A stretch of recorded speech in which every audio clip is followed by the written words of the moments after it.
Fragments of Silicon, over the airwaves to you.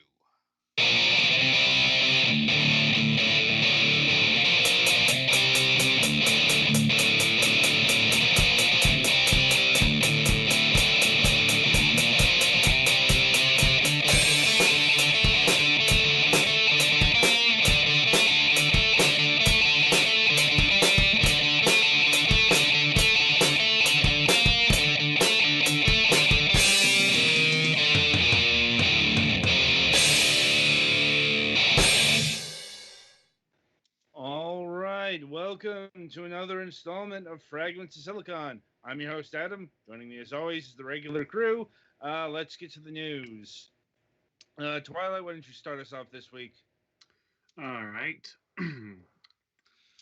Well, yeah, as per usual, considering the current situation, not really much going on around here. Though, I guess most exciting thing that's happened was the 2 days of snow that we had Monday and Tuesday. Well, particularly yesterday. Yeah, first big snow I've had on a work day in a good few years. I was able to make it to work just fine. Not a fool. So I also don't need chains on my tires. I don't know why people do that. Sounds like a hazard. Sometimes it's important. I don't know, this seems like a hazard to me for tires. It's not the. It's not. If you do it right, it's not bad for the tires. It's a little bit bad for roads. True. Yeah. Woohoo, look at that pavement fly. Sounds about right. Yeah, my Indeed. parents, or at least my dad, used to put tires. He got a new, smaller car recently, but he used to have to put chains on his tires. Anyway, yeah, got to work just fine. Only had one instance where the car slid a little bit just before turning into the parking lot. But that was about it. Yeah, and we had a lot of people call in yesterday, and it wasn't the worst thing. But I wonder why. Indeed. Anyway, otherwise, me and Mac and Kara continued our streaming collaboration thing with a AVP, APB, whatever it's called. Yeah, it's fun. Still, still need to practice more with the game, get better at it, and be a better team member as well. It seems. I've never really been that good with working with people, honestly. Yeah, that's about it. All right, Petty, you're up. Oh god, actually things happened this week. We have a Nintendo Switch coming tomorrow, so that's fun. I finally heard back on my SSI case. My lawyer said I got a favorable decision, but they don't know if it's fully favorable or partially favorable yet. So, I guess kinda yay. Hopefully that SOG is Better done. than the alternative. Yeah. And I finally got the stuff for oxygen for my cluster headache sorted out, so yay. And yeah, other than that, just been kind of here. Existing. As far as gaming goes, with our little raid night escapades for Final Fantasy XIV, we finally beat the Cloud of Darkness and are moving on to the next boss. I believe it's the Shadow Keeper? I need to go check on that one. So, yeah, we deal with him now. And then if we don't beat... Sorry, my cat. No. And if we don't beat him by Tuesday, then we need to restart at the Cloud of Darkness again, because yay, loot resets. But yeah, other than that, kind of excited for the Switch. Because, yay. You have to add me as a friend, and Yes, I have several people I need to add. I mean Twilight too, but But yeah, I guess next victim. That's true. All right, that'd be you, Alex. Well, we had some significant snow yesterday, but luckily it wasn't as bad as it was forecast to possibly be. We only got like 4 inches or so, and like one of those was sleet. Um, which is better than up to a foot. We live fairly close to the water, and we have trees around us, so I think we usually get fairly well protected. But it was nice to have a day where I didn't have to go into work, and my therapist appointment got rescheduled for that day, so that was nice. So I didn't have to worry about mixing that up with work. It was by telehealth. Uh, Unfortunately, I'm currently dealing with another issue where the doctor's appointment that I had to just like meet the doctor and start having a doctor again. Um, Apparently, because we did that by telehealth, because they wouldn't let me in the first time because my mom had a COVID test, even though her only symptoms were like allergies and shit. She was actually having an allergy thing, and it was just because my grandmother was coming up to stay with us after Christmas or around Christmas, and she wanted to be super careful. They wouldn't let me in, so they rescheduled it with telehealth so that I was sure that I wouldn't, so that I would be able to have the meeting. But because of that, it got billed to insurance as home health instead of an office meeting. And apparently, home health, they don't actually fucking cover. So it was gonna, well, they reduced the amount, but they reduced it to like $280, uh, instead of, no out of pocket, which it would have been if it was an office thing. So having already been bounced back and forth twice, I now need to try to get the doctor's billing people to like rebill it. Uh, Thankfully, my parents will be able to help me if I really need it, but I'd rather not need it, since this was supposed to be an in-office meeting that they basically made be not that. And I wouldn't have fucking said that that was okay if I'd known it wouldn't be covered by insurance properly. So that's a little frustrating, and it's yet another thing that's freaking delaying me from actually getting like my labs tested and maybe actually getting on fucking like blood pressure medication that I probably need, because I have been taking my blood pressure at Doctor's Depression, and it's kind of high, but not too high. Like not emergency high, but definitely could use high. I don't know. Anyway, it's been a little bit frustrating, but fortunately, nothing urgent is bad, I guess. Um,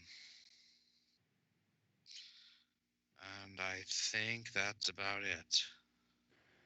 All right, it's my go. Let me see here. It's it's actually been a fairly eventful week, because I get a call at 2 in the morning from my brother, who tells me that he's getting a divorce, and and then if the subsequent evening he comes up to explain himself, and yeah, that was emotionally charged. So for those of us who are keeping score at home, this is in fact the brother that you've said moved down to live near you recently. Yeah, it is my younger brother who is getting a divorce. Like, you know, I won't go into the whole sordid affair. Like, I suppose it's not sordid. It's more a bunch of things compiling on each other, and you know, it's like it seems he's taking it better than he took his first divorce, like, which is good, I suppose. But you know that you know that was a whole thing, and on Friday night, my uncle is coming in. I wish I could say I was looking forward to that, but heavy Trump supporter, so yeah. Then again, I'm like, we're in the Biden age, so I get to gloat a lot more. I could look forward to that. But anyway, he's coming up because he's looking for a place to move after retirement, and he's heading up not here, but a bit up north, like towards Pensacola, to retire to. Like,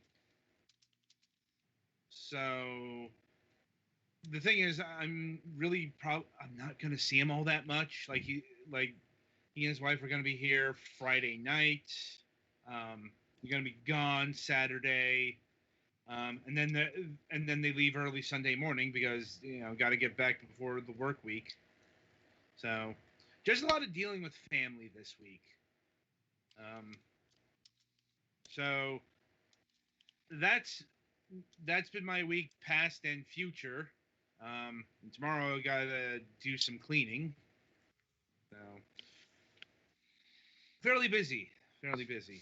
Anyway, so now we move to the interview portion of the broadcast, and joining us once again is John Pickett from MangaGamer. Hello, it's good to be back again. Indeed, it's good to have you. Right. So, let's see. In terms of visual novels, we've got two of them, I believe, to talk about this week. Yeah, since the last time I was on, we've released the Yuri title, Wanting Wings, the Otome title, Fuck Me Royally, and we're currently running pre-orders for Ron's Quest Magnum. Okay. I suppose to run through the gauntlet, we'll go to Wanting Wings first. And this is it's worth prefacing, everything we're talking about here tonight is all adult stuff, though Fuck Me Royally, believe it or not, has a quote unquote all ages edition. Yeah. I say that, but it's still age gated. Yeah, the version we put up on Steam is edited so that there's no actual explicit sexual content, but for various reasons, from the title and the nature of the character, Steam decided that they felt it still had to be listed as adults only. So, I mean, the title has even if it's X'd out, it's yeah. Also, I think it's physically impossible to get that lower than an R rating. I mean, you can use the F word in mature games, but in the title, that I'm not sure. Also, let's keep in mind the context here is sexual. That ups the age rating automatically. Yeah. I guess. I think. I mean, obviously, we're not really running it through the ESRB anytime soon, but I feel like it would probably still get away with mature. At least the version that's edited for Steam. I suppose, but it's obviously Steam didn't feel that way, so that's why it's behind their little adult curtain. Once again, I can't say that I'm not understanding the rationale from Steam here, given the title. Yeah. It's anyway, but before we get more into that game, Wanting Wings. So this is surrounding an angel, as I understand it.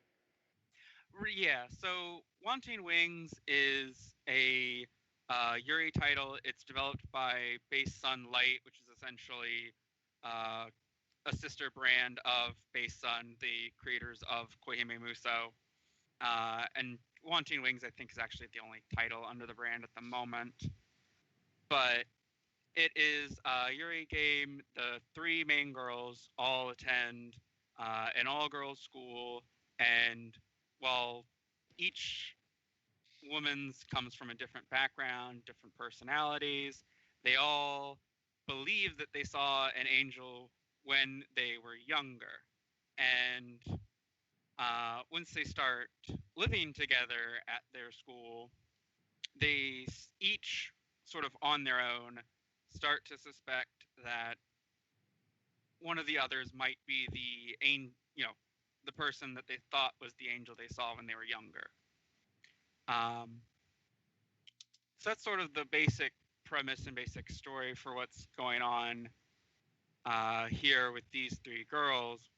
But what really sets this title out and makes it unique is that depending on the choices you make in this game, you determine who ends up in a couple. So there's all possible outcomes between coupling these three girls is possible based on your choices. Okay. Is there a poly option? Not no. Unfortunate, I suppose. Yeah. I suppose my next question is, who is the you here? If there is indeed a point of view character, like, are you playing as someone, or are you like watching the story unfold? It's more third person perspective. You're watching. You're not really becoming one of the characters. There's no generic you in this game. It is told from third perspective, but you make choices on behalf of the girls as the scenes play out. Okay. And who are the girls that are trying to romance each other? So there's Hina Natsume, who's sort of a pure-hearted, simple girl. She's a little childish. She's the younger-looking one, but she can also take charge, and she enjoys caring for others. Then you have the nihilistic Rin Ogata, and everyone sort of thinks she's that, silent, cool beauty, but at home she's nothing like that. She's very awkward, and while she understands, love logically, she doesn't really get it. And then there's the Fumi Aso, who's very kind and sweet, often sort of the conscience of the group. She was in the home ec club and helps sort of take care and has a sort of mothering role within the dorm. Mm-hmm. And how does the story play out? Like, how do the choices work out? Is it just like doing a thing, or is it more like do you have to pick romantic items? That kind of game. So it's as the story itself plays out, you'll have different choices for, say, actions or dialogue options to sort of have the characters say, and that influences how things play out. And how long would you say this visual novel is? So between the two different segments, it's the same as a sort of full-length novel, probably about 40 hours. And I suppose there's only two ways that, well, like, is it two ways or is it three paths? So it's one, two, three. It's three different couplings, and if I remember correctly, I think there's at least one or two bonus options was something that's a bit of a spoiler once you get into the game. And I suppose digging deeper, so to speak, how explicit is this game? Well, like I said, it's by the same people that made Koihime Muso, so there absolutely is explicit sex between the girls throughout the story, and there's plenty of it. Okay, good to know. Did you make any attempt to get this game onto Steam? No, we did not. I'm not surprised. Like, given past dalliances. Like, that being said, this game is probably worth a look. Oh yeah, absolutely. And in regards to the angel angle, is that that does come up, that does come back. That is not something that goes unresolved. But that does sort of get into the deeper part of the story that can be a bit more of a spoiler to go into in too much detail. okay? And like is that something that has to be uncovered or via player choice, or is that something that unfolds naturally in the story? That's something that will unfold throughout the story. Okay. And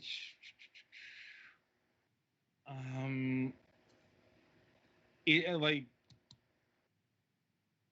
is there a good end and a bad end, so to speak? Like, is there an option to have no couplings? No, there's not really a bad end in this game. It's more, yeah, about enjoying how the relationships develop between the potential couplings. I see. What is she doing this now? Shifting forward to Tuck Me Royally. Like, Mm-hmm. I think we actually talked about this a little last time he was here. It's possible. Like, I remember discussing the setup at least. But well, as a refresher course, you know, what is the premise of this particular title? So, Fuck Me Royally is an Otome title developed by the same studio that created Fashioning Little Miss Lonesome. So a lot of the style of the game is very similar to that. In this title, it follows the protagonist, Kawaii Marika, who comes from a fantasy world with magic that is very sex positive. Her world is known as Camel Toe, and she teleports herself and her maid to Japan to try and find a husband. So do you know much about the localization process of this? Because there are quite a few puns in this, and I was curious as to how much of that was original versus... No, there were puns. I mean, I'm sure there were puns in the Japanese too, but I'm curious. Yeah, it was a lot of localizing the puns that are existing. Unfortunately, like he said, English and Japanese are very rarely one-to-one. So a lot of effort does go into sort of recognizing what's a pun and trying to localize it to fit.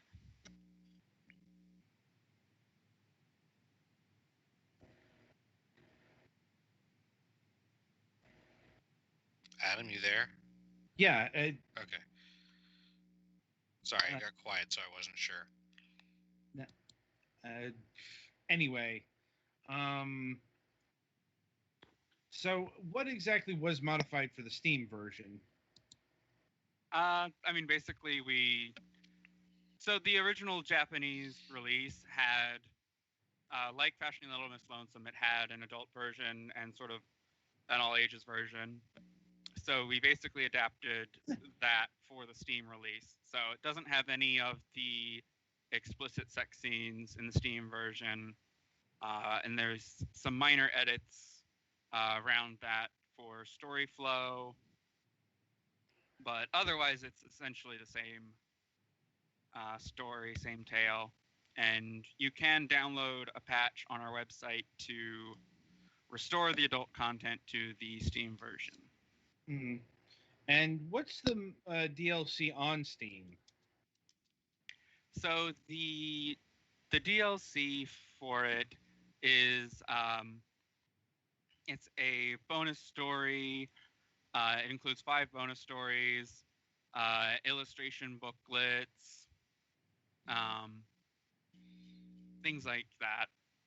It was some additional content that we translated as part of the release. Okay, good to know.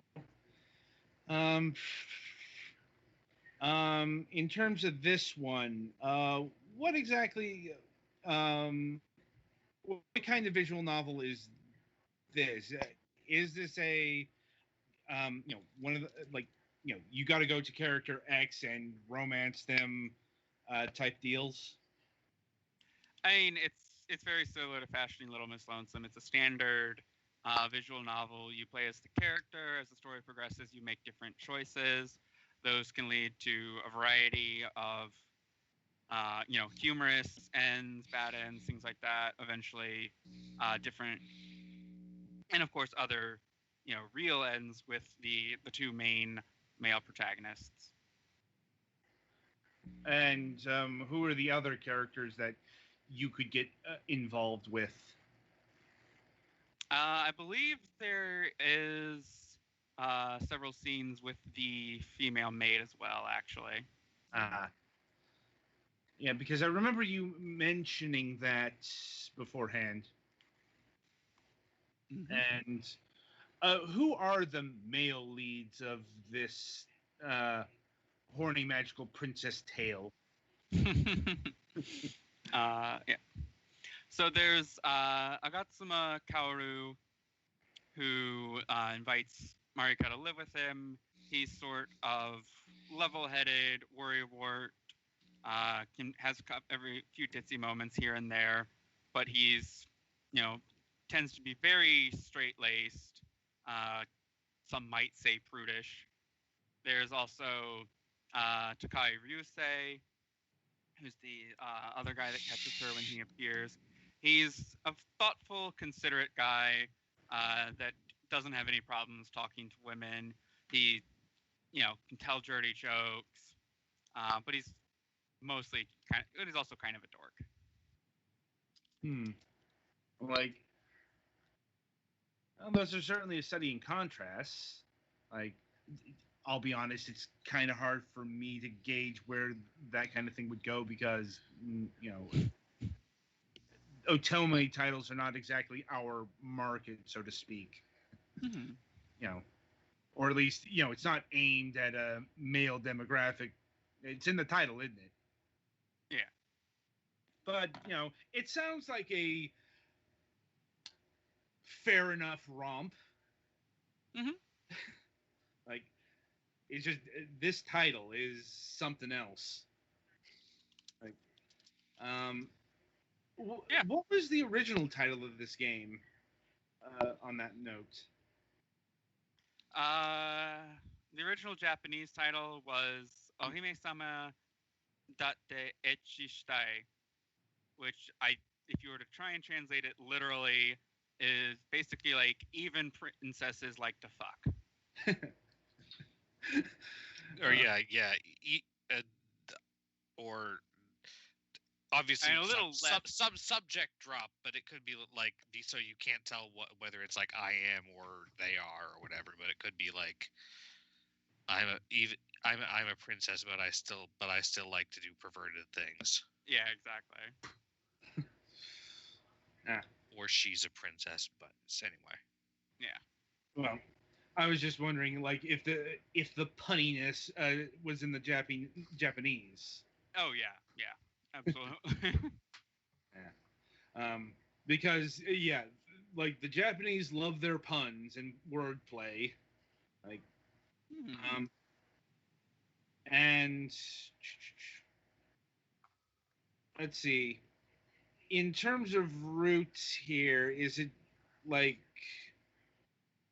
is it just getting with one of the guys, or once again, is there a no option? Is there a So it's like Fashion Little Miss Lonesome. There are many different possible endings. Some of them are just comedic. Some of them are, comedic bad. There's also, like you said, the main routes with each individual male. There's also, I want to say, some potential endings with her maid. But there's a multitude of different possible endings based on the choices. Mm-hmm. And how long will it take somebody to get through a route? This game is similar to Fashion Little Miss Lonesome, so I think it's probably about 30 hours to get through the whole game. Mm-hmm. And that's not a single route, mind you. Yeah. And in terms of production values, is this a voiced work? Yes. I'm assuming fully voiced. Mm-hmm. And like, do you play as the princess? You play as the princess, yeah. Yeah. Okay. So you know, and you would hear her voice as well. You do. Yeah. Not a surprise, because female protagonists you'll probably hear. Visual novels in your name and your voiceless male protagonists. Right. Anyway, so moving forward, you've got another Rants game in development. Yeah, so it's currently available for pre-orders. You can come to our website right now to pre-order your copy, and it's the title is Rance Quest Magnum, and this is technically the 8th official title in the Rants series. So Rance Quest Magnum picks up directly after the end of Sengoku Rance. Rance has finished uniting Nippon under his rule and is returning back to the mainland. This is kind of a little bit of a spoiler for those who haven't played Sengoku Rance, but at the end of that game, his slave girl Syl is frozen in an everlasting ice curse. And so he's brought her with him back to the continent, and Rance is doing Rance things. He's trying to get laid with beautiful women, and while he's doing that, trying to find a way to break the curse on Syl, and that leads him to the village of Kalar, where one of the villagers catches on to his nefarious goals for the people there on the village, and they curse Rance so that he can no longer get it up and have sex with women who aren't strong enough. And this actually becomes part of basically one of the core gameplay loops in Rance Quest Magnum, where Rance cannot have sex with women under level 35. And when he does have sex with them, it resets their level, but not their stats. So, and that becomes one of the gameplay loops here in Rance Quest, is undertaking a variety of quests in different regions for different people to level up the different heroines that you can recruit and encounter in order to have sex with them. So, and then you have to repeat that all over again, and with them getting stronger each time throughout this process.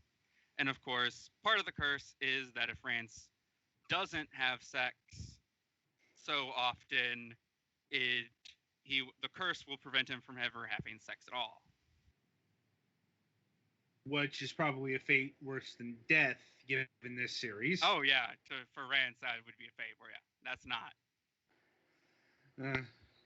Right. And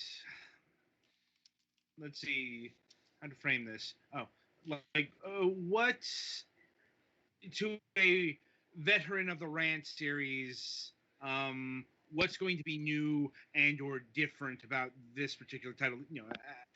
Aside from the plot and the setting and all that. Mm-hmm. So the big thing is there is the whole quest system. There are so many different quests to go out and take. You have a sort of HQ that you operate out of.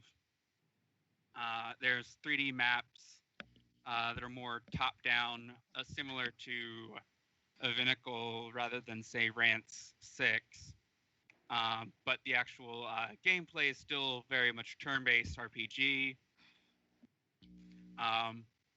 Honestly, if you've played a Vinicle, you can see a lot of similarities there, and some of the gameplay here in Ron's Quest Magnum.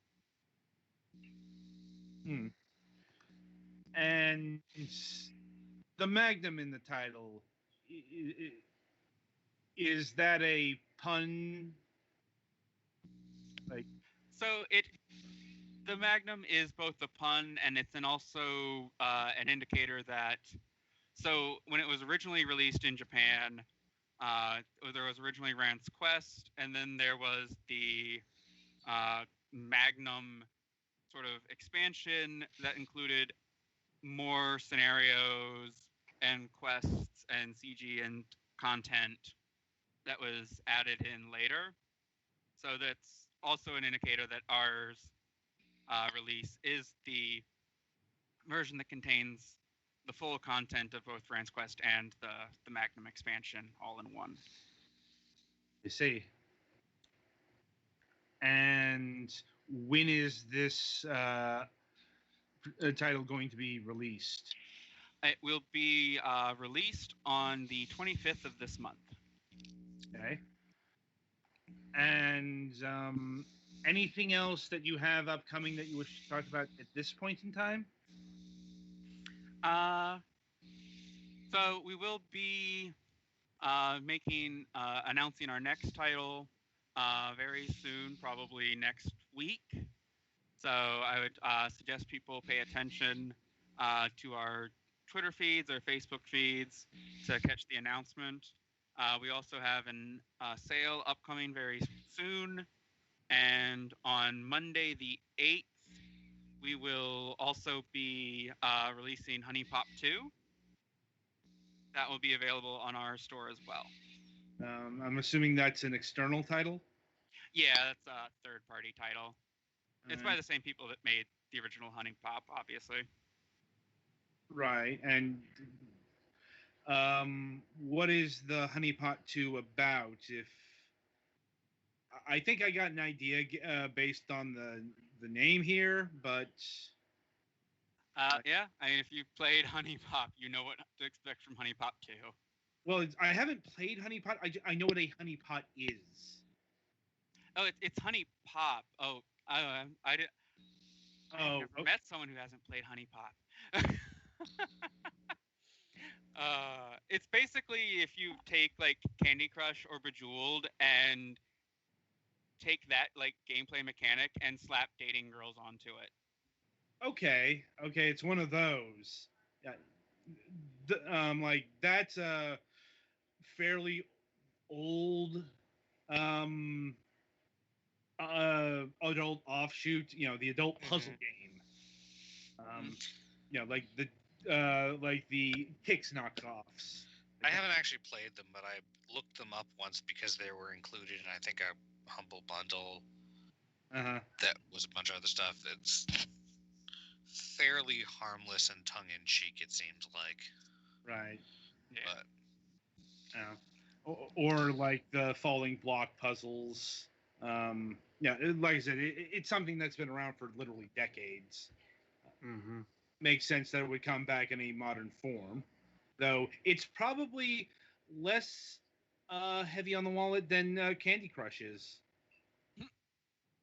Like, Yeah, if only because it's not a mobile title. yeah, pretty much. uh, anyway, let's see. Yeah, I think that's about it for this session. Um, unless anyone else here has any other questions. I'm good. I'm good. All right then. John, as always, it was great to have you on the program. Let's see, Mhm. we'd like to invite you on, say, March 31st. Okay. Right? Sounds And good. we'll catch you then. Catch you then. Yeah. All right.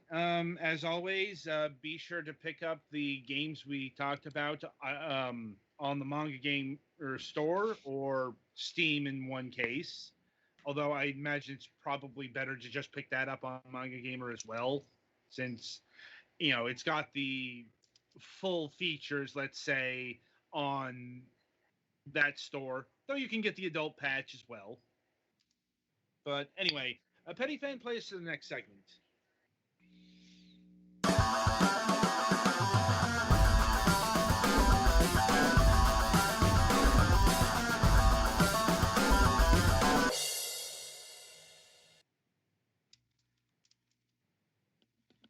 All right, welcome to the topic of discussion. So, what a difference a few days make. On Sunday we were struggling coming up with a thing to come up to talk about this week, and now we find ourselves in abundance. Like honestly, just what's come out the past couple of days, I could say would make up about 3 weeks of these. Um, you know, like there was the breaking news today about Gearbox. There's the Xbox Live Arcade version of GoldenEye that got leaked. But I think the most pressing thing to talk about in the here and now is the downfall of Stadia. And, for the record, I know what Google has actually said about Stadia. I'm still going with the downfall of Stadia because no matter how Stadia defenders want to spin this, if they are inclined to spin it at all, I will tell you that Stadia diehards, and yes, they do exist. Um, Poor people. like Reddit has a Stadia subreddit, for example. The mood there has been very demoralized, and it's not hard to see why. Yeah, I was about to say, I wonder why. Yeah, because it's not just the fact that, in case you missed the news, Google has announced that they are ceasing all first-party development, um, and they are refocusing Stadia into a partnership program, basically, not just getting more third parties on board. Good luck with that.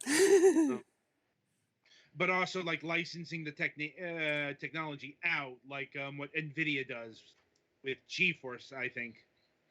Um, like their whatever they call their streaming technology. Um, but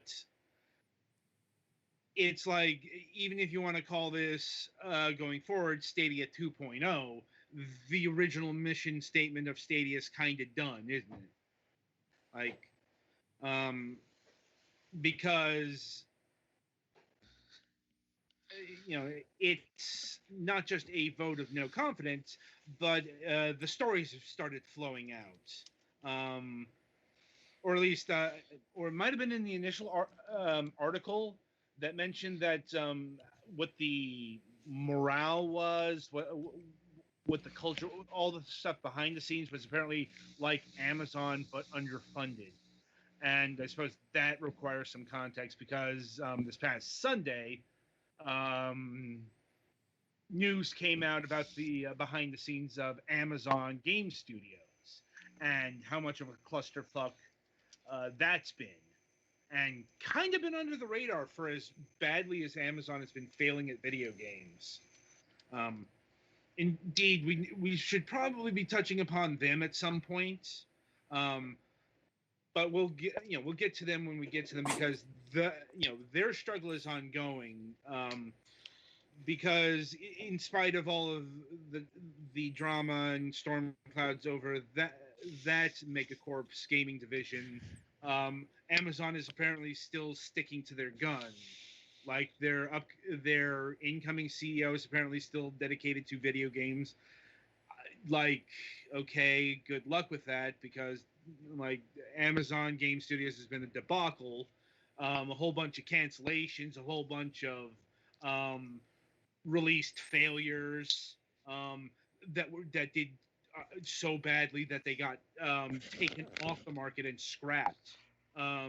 Crucible and the Great American Car Tour, or I think that's what it's called. The show that has the original Top Gear crew on it. And apparently Google's internal studios were like that, and this is no small thing,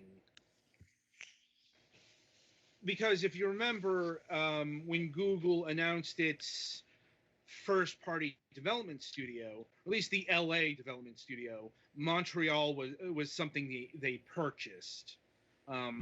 But when they opened up the California studio, it was with a whole bunch of big-name video game talent.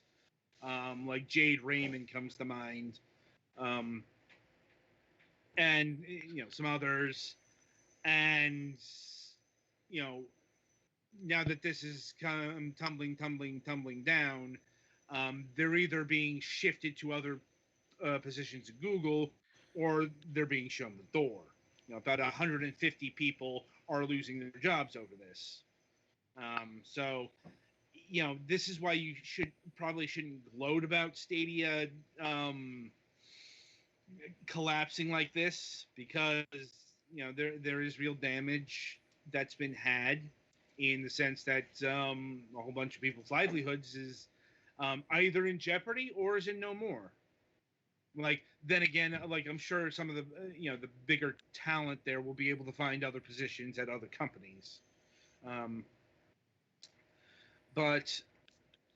I suppose the question that's been asked is what went wrong at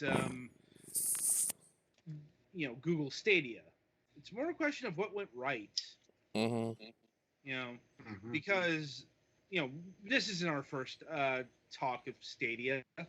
Like, and if we've been skeptical of the whole thing since the get-go. Like, and it turns out the biggest problem wasn't necessarily the technology. It was Although, the business. make no mistake, that was a problem. It depended on where I suppose it depended on where you lived, but I've heard that the technology is solid. Then again, the technology has been solid for a decade plus. Like, if you remember OnLive, the problem with OnLive wasn't the technology. Like, the technology worked. Like back in 2011, maybe not quite as well as today, but still, it worked. It just wasn't viable. And in terms of streaming viability, I don't know how much of a question you can attach to the technology when Google approached this in a very modern day Google manner. Like, that is to say, it was very half-hearted. It was very arrogant. It was, we're Google, we're going to, walk into video games and be successful. This is the exact same attitude that Amazon had, by the way, and it's having about the exact same result. Like, here's the thing. Video games is not, it's been shown time and again, this is not a field that you can just walk into and take over. I feel like with some of these initiatives, we're back in the 90s, where a whole bunch of technology corporations released a game console just expecting to be successful. Looking at you, Mattel. I'm thinking more like the multimedia set from the early 90s, Oh, Philips, fair enough. and Yeah. Panasonic, and what have you. Yeah. You know, like the reason Sony took over the video game business wasn't because they were a technology company. It's because they actually stopped and examined what was going on and had a plan that wasn't, we're Sony, we're going to be big because in video games because we're Sony. Like, it doesn't work that way. And it isn't just technology manufacturers. Fucking Disney, like Disney walked away from video games in 2016 because they were bad at making video games, or at least bad at doing the video game business. Like, like Disney's been so put off that at every investor meeting they're like, "Nope, we're not getting into video games again. We're just going to license stuff out." Like, so once again, like Warner Brothers, like discounting the Atari years because that's its own thing. Like Time Warner Interactive, a footnote on video gaming that lasted only a few years. Like Warner Brothers didn't get good at video games until they started to try and understand video games. And that gets, and Google has proven this again. Like, it's, you can't just apply your philosophy to the field of video games because video games is unlike any other medium out there. It's this, it's not pure technology. You can't just you can't just lay out an engineering plan to get into video games because you know discounting like some of the simplest video games, like video games rely on characters and story and cutscenes and production values and all that stuff. Mm-hmm. At least the AAA set, and that's what these studios were shooting for. You know, but and another thing is it takes time to make those kind of video games. Google didn't have the patience. Google never has the fucking patience to invest in anything worthwhile anymore. That's why so many things are killed by Google. There's the website for that. It's not just a meme. Like, this has been seen time and again over the past, say, 10 plus years. Google will announce a new thing, roll it out, provide half-ass support for a little while, then provide even more half-ass support after that until it eventually sundown entirely. And Stadia is following the pattern completely because like Stadia's only been out what, a year and a half, something like that. Yeah, something along those lines. It's like 2 years at most. And here it is, they're shooting their first party studios in the head. Like, there's so many bad things that this portends for Stadia because one of the things that you need to have for your streaming service is content. There's another thing that Stadia's kind of struggled with. Granted, they've improved on that, not just in the sense of getting more games, but like they got Cyberpunk 2077 same day, but they need either more of that or, and here's the thing you really need, exclusive content, like the Epic Game Store, like the exclusive games thing was abhorrent to PC gamer sensibilities, but from Epic Games standpoint, it absolutely made sense because, well, why else are you going to use the Epic Games Store? These days it's kind of shifted from exclusive games to free games, and that still gets people to use the Epic Game Store, but that's causing problems of its own for that platform because it turns out people are just stockpiling the free games.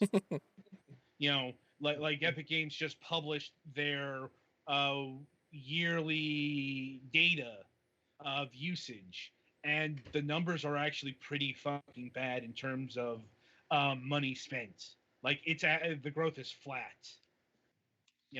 It's like, but that's peanuts compared to what Stadia here is facing because Stadia is no longer building anything of their own towards their own platform.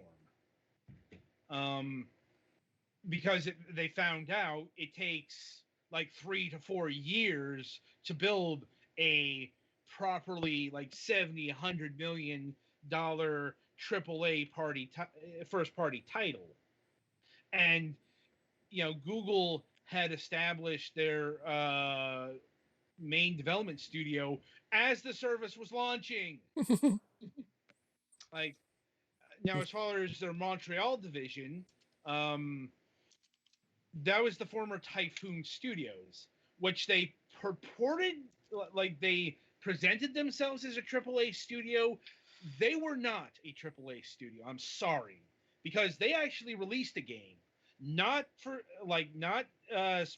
Stadia specifically, but before they got bought out, they released a game called Journey to the Savage Planet, and it's a fine like AA mid-range title. But if we're calling that AAA, yeah, our standards have kind of fallen a bit.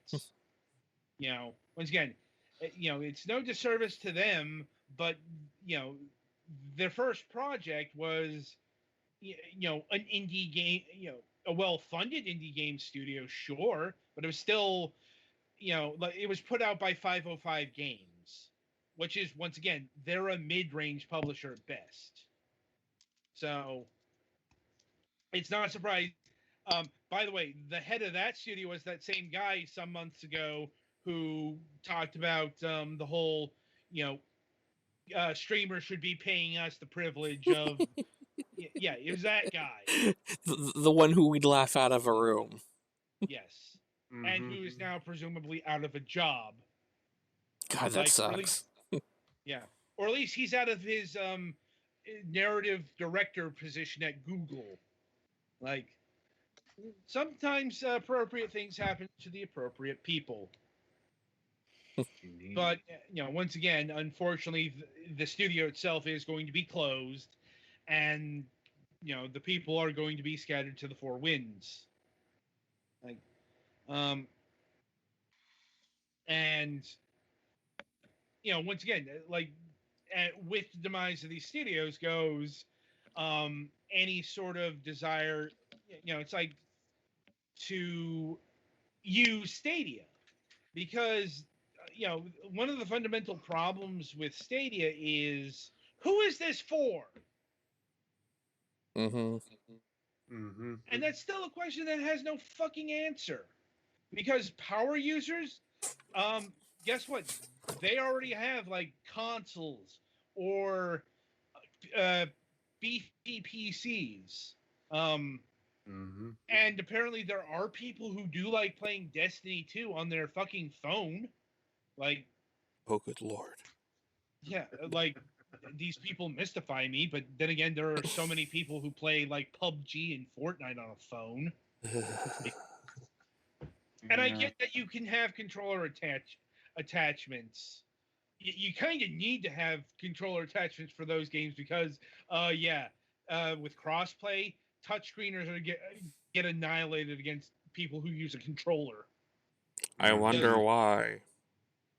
Yeah, but anyway, yeah, Stadia is looking dim because Google has basically given its own vote of no confidence against it.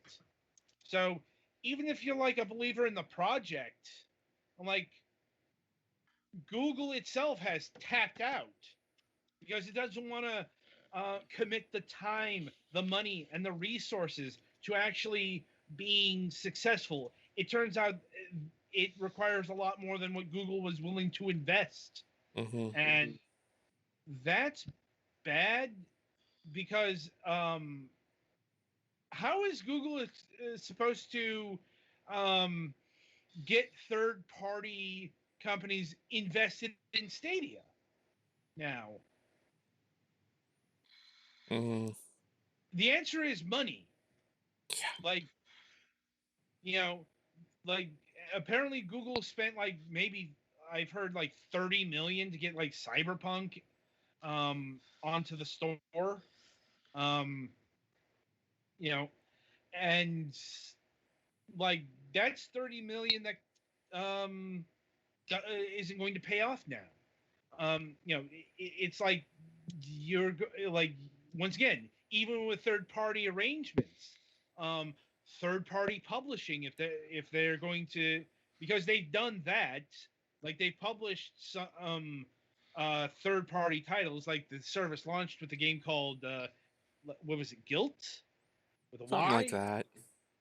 which was from Tequila Works, you know, a pretty spiffy indie developer, you know, but once again, titles of that scale isn't what Stadia was built around. What wasn't what it was sold around.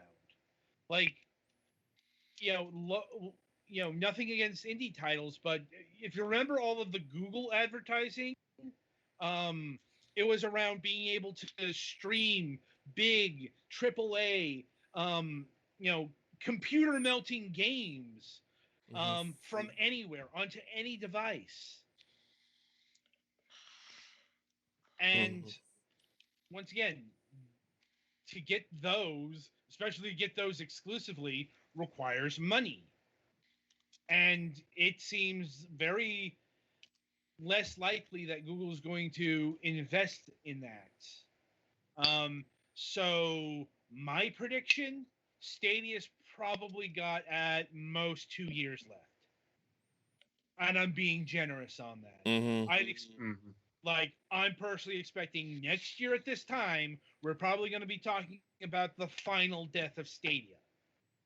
You know, I'm like, if not next year, then probably the year after. Like, if I wasn't sure before, and I was, like, yeah, I was one of the people who was looking at Google very cynically, and because guess what? It's falling under the fucking Google cycle. Textbook fucking example. Indeed. You know, it's like, I'll stop viewing Google that way when they stop fucking proving me right. Yeah, funny how What that about works. you guys? How much time would you give Stadia? Probably a year. I'm really honestly. bad at judging how long things will go on before they get like officially canceled or whatever the fuck, but it's not. This killed any. Obviously, this is basically it's gonna wither away very, very quickly, even more than it already was. Yeah. Yeah. With no first party support, yeah, I don't give it a lot of time, honestly. Yeah, as much as Xbox gamers are like, yeah, we don't need exclusives, that, yeah, you do. Yeah. I'm like, It's not even a matter of exclusives; it's a matter of shit getting like on the actual fucking platform properly. Yeah. say what you will about Microsoft. Sorry. Say what you will about Microsoft, but you know they're investing heavily in Game Pass. You know they're buying studios right and left. Yeah. Anyway, so that about does it for our topic of discussion, and indeed that'll about do it for this installment of Fragments of Silicon. The week ahead, as usual, we will be having a new episode of Last News Desk on the Left, about a half an hour from now, and we have come to a decision. The show is moving permanently to Max's Twitch channel. Turns out we didn't lose anybody in the transition, so and we get a much cleaner feed over there than YouTube. So we will be broadcasting there going forward. Anyway, coming up on Friday, February 5th, we will be having Dan Taylor of Thunderbox Entertainment on the program. We'll be talking about their digital board game, The Captain is Dead. Petty and Gollix, you better make sure you all can hook up and play that on Thursday. All right. So we can showcase that. Like, you know, as usual, I won't be playing the game because I kind of have to conduct the interview. What, you mean you can't play games and do interviews at the same time? It's very distracting. While also walking and chewing bubble gum? All right. Usually no, okay? I mean, I can actually walk and chew bubble gum. I know, I was just throwing more stuff on top of what I was... It's hard to interview and chew bubble gum at the same time, I would imagine. Well, yeah. Like, having things in your mouth while, you know, talking to people is generally hard. Indeed. Phrasing. Like, anyway, on the Sunday game reviews, we'll be having reviews of Hero U Road to Redemption. This is a point-and-click RPG adventure game, and the spiritual successor to the Quest for Glory series. Okay, I'll Are they admit, just claiming that, or is that, like, official? that is official because the creators of the Quest for Glory series created this. So, it's a spiritual successor. We'll actually be talking to them in March about this game. It came out for the PC a couple years ago, but it's hitting the Nintendo Switch on, I want to say, next week. It's hitting soon, which is why we're reviewing it here and now. We've got Vera Blank Full Moon for the PlayStation 4. I'm not sure if this is the first Vera Blank game, but there's more than one of them. We've got more than one of these to review. And the Vera Blank series, at least from what I can garner, is kind of like Phoenix Wright, I want to say. Or at least it looks it. I don't know. I don't have the game, so...